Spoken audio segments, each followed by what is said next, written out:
করো দাদাকে দেখো।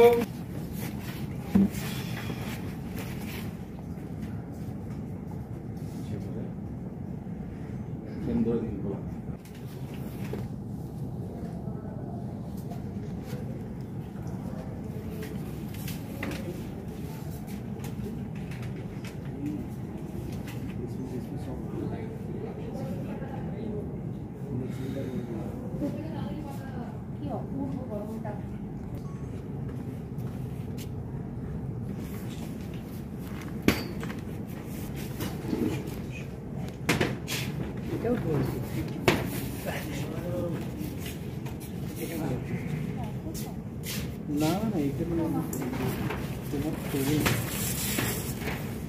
ঠিক আছে সর।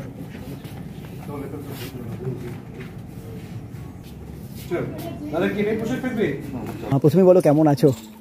চলছে, শুটিং হচ্ছে, শুটিং করছি। আর সত্যি আমরা শুটিংটা খুব মজা করেই করি।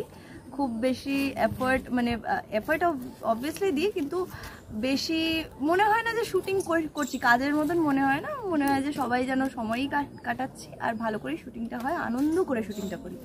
এই মুহূর্তে গল্প বেশ জমজমাট পর্যায়ে রয়েছে, বাঁচাতে পারবে? সবচেয়ে বড় প্রশ্ন, দুর্গম পথ। এরপর ভগবানের আশীর্বাদ থাকলে তো অবশ্যই পারবো। এরপর দেখতে হবে যে কত তাড়াতাড়ি বাঁচাতে পারবো। সেটা হচ্ছে এখন সময়টা খুবই সংকীর্ণ হয়ে এসছে, একদম সময়টা কম শীতলার হাতে। এবার মা যতটা সাহায্য করবে শীতলা তত তাড়াতাড়ি গিয়ে হয়তো ওই জড়িবুটিটাকে নিতে পারবে। সত্যি বলতে সোশ্যাল মিডিয়া থেকে আমি একটুকু আপাতত বিরত রয়েছি। আমার খুব একটা এই মুহূর্তে সোশ্যাল মিডিয়া আমি অ্যাক্টিভ না। আমার টিম আছে যারা আমার হয়ে আপডেট করে সবাইকে, কিন্তু এই মুহূর্তে আমি খুব একটা সোশ্যাল মিডিয়ায় আপডেটেড নই। কিন্তু হ্যাঁ, মা বাবার কাছ থেকে খুব ভালো ফিডব্যাক পাচ্ছি যে ভালো লাগছে দেখতে। চরিত্রটাকে দর্শকরা কতটা আপন করে নিল? দেখো, যে কোনো জিনিস আমার মনে হয় দেখতে দেখতে না মানুষের চোখে সেটা বসে যায়। তো এখন আমার মনে হয় যে যে চরিত্রটাতে আমি এখন প্লে করছি আমাকে সেই চরিত্রতে তারা অ্যাকসেপ্ট করে নিয়েছে। আর পুরো টিমের সঙ্গে অফস্ক্রিন বন্ডিং অসাধারণ অসাধারণ। মানে আমি আজ অবধি যে কটা মেগা করেছি আমি সত্যি কনফেস করতে চাই যে this is the best team I ever work. মানে আমি খুব মানে শান্তিতে কাজ করছি এখন। আর সেই ক্ষুদে শিল্পী এখন মাঝখানে একবার তার সাথে সে এসেছিল, তার একটা ছোট্ট করে সিন ছিল, তারপরে সেই ক্ষুদে শিল্পীর সাথে এখন আর দেখা হয়নি। বাট আশা করব নিশ্চয়ই হবে সেই ক্ষুদে শিল্পীর সাথে আবারও দেখা অন্য কোথাও। আর শেষ রুদ্রর বিপক্ষে যারা রয়েছে তারা তো প্রাণপণে চেষ্টা করছে তাকে প্রাণে মারার। সেই জায়গা থেকে কি গল্পে একটা বড় টুইস্ট কিছু আসবে এরপরে? হয়তো আসতে পারে। সত্যি কথা বলতে আমরা তো আর্টিস্টরা জানে না, মেগা সিরিয়ালে আর্টিস্টরা জানে না আগে কি হবে না হবে। আমরা আসার পর জানতে পারি যে আজকে আমরা কি গল্প এসছে বা কি স্ক্রিপ্ট এসছে সেটা আমরা পাঠ করতে চলেছি। তো হয়তো হতে পারে একটা চেঞ্জেস আসবে। হয়তো মঙ্গলার জন্য রুদ্রের মানে মঙ্গলার মনে রুদ্রের জন্য একটা ফিলিংস এসছে, সেখান থেকে হয়তো গল্প আগে এগোতে পারে। Thank you.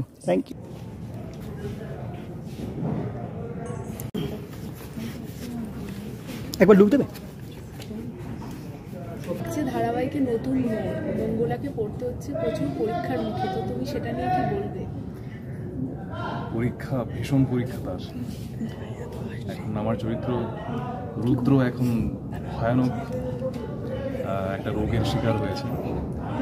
এবার তার পেছনে গভীর ষড়যন্ত্র এবং একটা তার ফল সেই ভোগ করছে আর কি। যে রোগটা হয়েছে রুদ্র, সেই রোগটা আসলে মঙ্গলার হওয়ার কথা ছিল হয়তো, কিন্তু কর্মফলের জন্য রুদ্রকে ভোগ করতে হচ্ছে এবং তার কারণ রুদ্রর বাবা। এবার রুদ্র কি বেঁচে উঠবে বা কিভাবে সেটা হবে সেটা নির্ভর করছে অবশ্যই মঙ্গলময়ী মা শীতলার ওপর, এবং তার কৃপায় মঙ্গলা কিভাবে রুদ্রকে বাঁচাতে পারবে বা আদৌ পারবে কিনা সেইগুলো দেখতে হবে। একদমই। বাবা কবিরাজ হলেও যেখানে রুদ্রকে সুস্থ করতে পারলো না, সেখানে ভগবানের প্রতি বিশ্বাস রেখে মঙ্গলা সেটা পারবে। ধারাবাহিকে একদম অন্যরকম একটা দৃষ্টি দেখানো হচ্ছে যে ভগবানের প্রতি একটা বিশ্বাস আসছে, তো সেটা নিয়ে তুমি কি বলছো? একমাত্র বিশ্বাস ভগবানকে করা যায়, তো সেই বিশ্বাসটাকে জনসমক্ষে পোর্ট্রে করাটাই মূল উদ্দেশ্য সমস্ত ধারাবাহিকে, মানে এই গল্পের আমাদের। আর সেই উদ্দেশ্যটাই এখানে বোঝানো হয়েছে। ভগবানকে বিশ্বাস করলে অবশ্যই তার সুরাহা বা ফল পাওয়া যাবে এবং সেই যে কোনো বিপদ থেকে উদ্ধার হবে। মঙ্গলময়ী মা শীতলায় সেটাই দেখানো হচ্ছে। একদম। তো মঙ্গলা রুদ্রের মধ্যে কি একটা ভালোবাসার দিন আসতে চলেছে?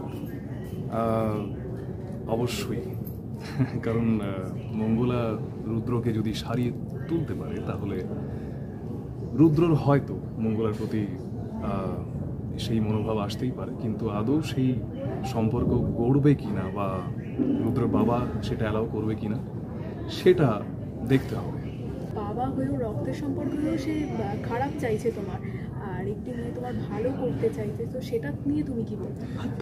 সম্পর্ক একমাত্র ভগবানের সাথে হয় এবং সম্পর্ক যে জাগতিক সম্পর্কগুলো সেটা বাবা এবং ছেলে বা বিভিন্ন ঘটনা থেকে আমরা দেখি। মঙ্গলময়ী মা শীতলাতেও সেটা দেখানো হচ্ছে যে বাবা ছেলের মধ্যেও যে সম্পর্ক হওয়ার কথা বা থাকে বা যেটা আমরা ভাবি, আলটিমেটলি সেই ধরনের সম্পর্ক গড়ে ওঠে না তখন যখন ক্ষমতা, দম্ভ, অহংকার এগুলো মাঝখানে চলে আসে, স্বার্থ চলে আসে, স্বার্থ সিদ্ধি জায়গাটা চলে আসে। বাবার স্বার্থ অন্য জায়গায়, অন্য কিছু লাভ করার জন্য। তো সেখানে মাঝখানে যদি সন্তানও চলে আসে, সেইটাও হয়তো স্যাক্রিফাইস করতে হয় বাবাকে বা হচ্ছে। সেই ধরনের জায়গাতে বাবা এখন আছেন, তার চোখের সামনে যে সন্তান হারিয়ে যাবে বা মারা যাচ্ছে বা মারা যাবে সেটা বাবা হয়তো মেনে নিতে পারছে না, কিন্তু প্রচণ্ড কষ্টকর। কিন্তু বাবার অন্যদিকেও তিনি বদ্ধপরিকর, তার দম্ভ বা অহংকার বা যা কিছুই, তো সেটার জন্য দেখতে হবে মঙ্গলময় মা শীতলা। একদমই। তুমি দর্প অহংকারের কথা তুললে, তো সেক্ষেত্রে কবিরাজ হয়ে আমরা জানি লোককে সুস্থ করা তার একটা কর্তব্য, সেখানে সেই কবিরাজ পর থেকে দর্প আসছে, এটা বাস্তবের সাথেও কি অনেকটা মিল পেয়ে যাচ্ছে আগেকার দিনের ঘটনার সাথে? হ্যাঁ, শুধু আগেকার দিনে নয়, যে ঘটনা এখানে মঙ্গলময়ী মা শীতলা দেখানো হচ্ছে সেটা সমসাময়িক সমস্ত প্রেক্ষাপটে এটা হয়ে থাকে। শাস্ত্র অনুযায়ী আমরা জানি যে দম্ভ বা অহংকার আসে তখনই যখন কিছু চাই সেটা অপূর্ণ থেকে যায়। তো সাত্ত্বিক গুণ যে বাবার আছে, বাবা কবিরাজ, এটা সাত্ত্বিক গুণ, কিন্তু সাত্ত্বিক গুণের একটা প্রবলেম আছে শাস্ত্র অনুযায়ী, যে সাত্ত্বিক গুণে যদি মনে করেন যে আমি কবিরাজি, আমি সবটা জানি, এবং সেই তখন দম্ভ বা অহংকার চলে আসে, সেইটাই দেখানো হচ্ছে। Thank you.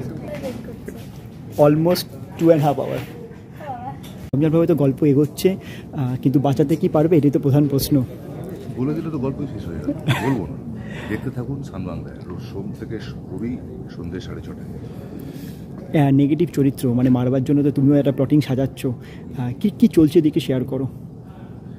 দেখুন, এখানে যদি শেয়ার করে দিই, চলছে অনেক কিছুই চলছে। একটু হিন্ট দাও। আপাতত যাতে রুদ্রর সাথে মঙ্গলার দূরত্ব বজায় থাকে, কোনোদিন দেখা না করতে পারে, তাদের দুজনকে আলাদা করে দেওয়ার একটা চেষ্টা চলছে। মঙ্গলার বিয়ে অন্যত্র ঠিক করে, এবার এখন ওই পর্বেরই শুটিংগুলো চলছে আমাদের। কিন্তু একটা দুর্গম পথ রয়েছে রুদ্রকে বাঁচানোর। এই রুদ্রকে বাঁচানোর দুর্গম পথটা মঙ্গলা পেরিয়ে এসছে, আচ্ছা হয়ে গেছে। এখন মানুষের জীবনে একটা ক্রাইসিস হয় না, আমরা গল্পের মাধ্যম দিয়ে মানুষের জীবনের ওঠাপড়াগুলো আমরা দেখাই। তো সেই জায়গায় দাঁড়িয়ে এখন মঙ্গলার জীবনে আর রুদ্রর জীবনে কোন কোন দুর্গম পথ বেরোবে সেগুলো নিয়ে এখন আমাদের মধ্যে চলছে শুটিং। আমার সেটা মনে হয় না, কারণ আমি এখনও এটাই বিশ্বাস করি যে মঙ্গলা রুদ্রকে বাঁচাতে পারবে না। কারণ বাবা ঠাকুরের গণনা অনুযায়ী, বাবা ঠাকুরের নারী শাস্ত্র দেখে যেটা বাবা ঠাকুর জেনেছে, বুঝেছে এবং যে বিধান দিয়েছে যে রুদ্র আর নেই, ও পরলোকে এগিয়ে গেছে, সেখান থেকে কিভাবে মঙ্গলা তাকে ফিরিয়ে নিয়ে আসবে তারই লড়াই এখন চলছে। তো সেদিকেই আমরা যাচ্ছি, দেখতে থাকুন। নিশ্চয়ই জমজমাট পর্ব আরও আসতে চলেছে। হারাতে পারবে না, এটা কি এটা আমার মনে হচ্ছে? বিরূপাক্ষ সেটাই বিশ্বাস করে। কিন্তু আমরা সবসময় জেনে এসেছি যে অসতের উপর সত্যের জয় বরাবরই হয়ে এসেছে। এক্ষেত্রে দেখা যাক মঙ্গলা পারে কি পারে না। Thank you. হ্যাঁ,